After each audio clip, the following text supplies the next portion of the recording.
સુરત શહેર વિસ્તારના અલગ અલગ વિસ્તારમાંથી મોબાઈલ ફોન ચોરી કરતા ઇસમોને મોબાઈલ ફોન નંગ 279 કિંમત ₹16,79,000 મુદ્દામાલ સાથે પકડી પાડતી Udhna police station surveillance team ઉપરોક્ત સૂચના અનુસંધાને ઉધના પોલીસ સ્ટેશનના police inspector Shri S N. Desai સાહેબ તથા police inspector Shri J S. Jamre સાહેબ નાઓના માર્ગદર્શન હેઠળ surveillance police sub inspector Shri M K. Ishrani તથા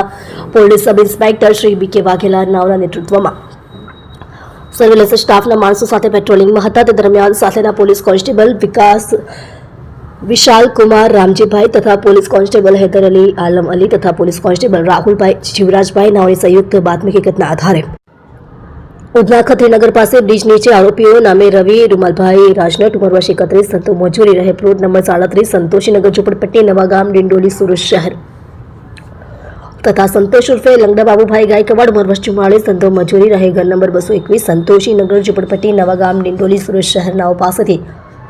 કુલ 15 મોબાઈલ ફોન મળી આવેલ તેમજ ઉપરોક્ત બંને આરોપીની વધુ પૂછપરછ કરતા તેઓ એક અન્ય આરોપીને મોબાઈલ વેચાણ અર્થે આપવા માટે આવેલ જેથી આરોપી નામે ધીરજ રવિન્દ્રભાઈ જોપે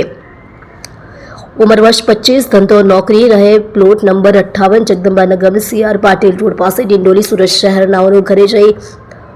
તપાસ કરતા કુલ 279 અલગ અલગ કંપનીના મોબાઈલ સાથે પકડી પાડી જે મોબાઈલ ફોન વિશે પૂછતા મજકૂર ઈસમોએ સુરત શહેરના અલગ અલગ વિસ્તારમાંથી લોકોની વધુ પડતી ભીડ હોય ત્યાં લોકોની નજર ચૂકવી તેના કિસ્સાઓમાંથી તથા BRTS બસમાં મુસાફરી કરતા પેસેન્જરની નજર ચૂકવી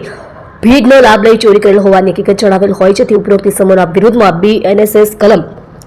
35(1) મુજબ કાર્યવાહી કરી ઉપરોક્ત પોલીસ કર્મચારીએ ખૂબ જ સારી અને પ્રશંસનીય કામગીરી કરેલ છે.